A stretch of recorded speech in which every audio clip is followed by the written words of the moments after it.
And Brendan Duroiselle from the Riddler's Gym in WA up against Matty Johnson from Sunrise Muay Thai. Again, so evenly matched. You look at the records, you look at the resumes, you look at the statistics of the two fighters. One of the real highlights of any Ethan Shep promotion is the matchmaking and the quality of. That's right, Andy. Well, Ethan's been doing it for many a year. Of course, we're up to show number 36. So I think he's perfected it pretty much right here in Adelaide.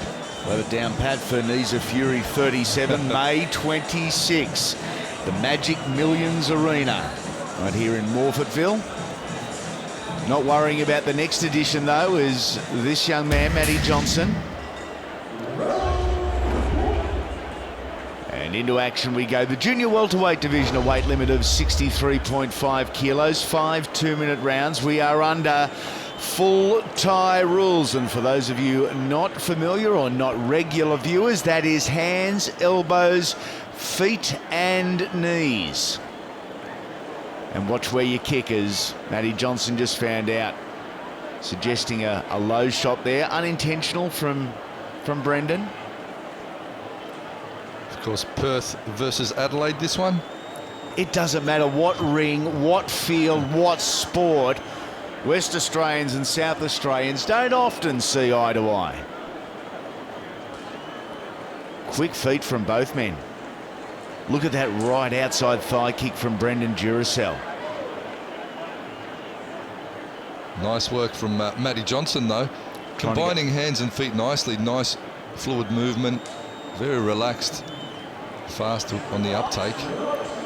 Hammer is an experienced trainer and former competitor, and of course training at Hammer's gym, you would be all too well aware of the fact that when you've got a young fighter like these two are, you're after explosion, and that's exactly what they're showing, in particular with their feet.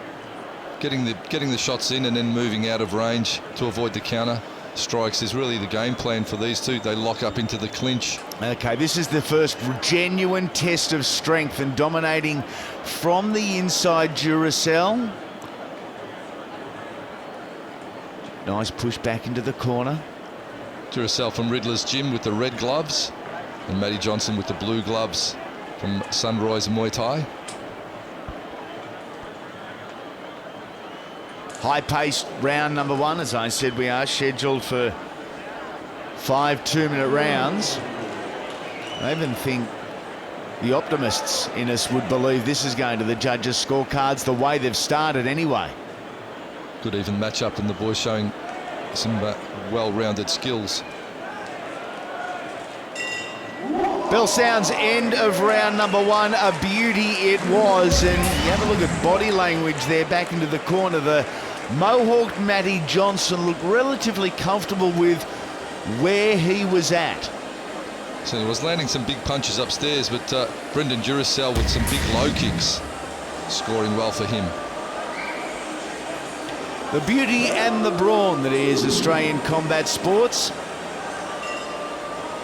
And we touch him up for round number two. It is Brendan Duroiselle in the red with the red gloves. Matty Johnson in the blue trunks and blue gloves. And look at the bruising on that lead thigh of Matt Johnson already as he doubles, in fact triples up with the left leg. Well, he's going hunting for that lead thigh now.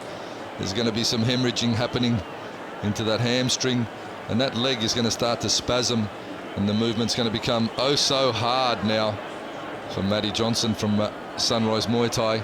You regulars have got such a way with words, don't you?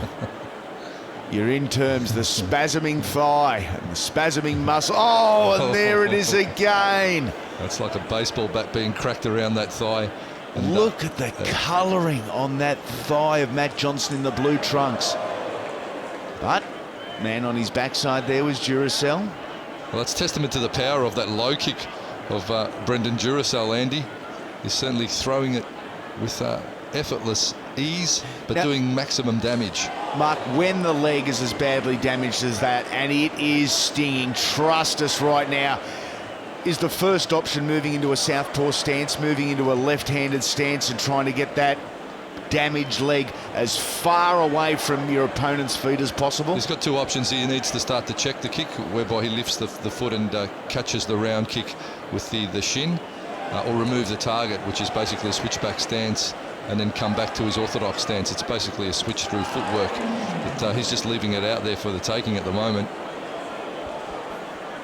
Johnson goes the outside thigh kick himself. Push kick. A little reckless there was the West Australian. Well, Matt Johnson looking for the finisher with the hands, but the Perth boy, Duroiselle, just happy to keep chipping away at that leg, and even with the knee, just a little low knee strike there in the clinch. So he's certainly starting to grab this one by the throat. It's Brendan Duroiselle. Okay, let's take a look at some of the highlights from round number 2, and both guys have had their moments with vicious and well-timed outside thigh kicks. It doesn't matter how much ice, how many bandages. It doesn't matter what you do in the 60 seconds between rounds, and in fact, that is it. It is over. There will be no more. That outside thigh has been punished, and so badly that Matt Johnson can't answer the bell for round number 3. Well, the Western Australians, that'll have the hand thrust in the air. Look at that. Beautiful shade of fillet steak like texture. Wonderful. What a performance, Brendan Duroiselle. And the hardware goes to the West Australians.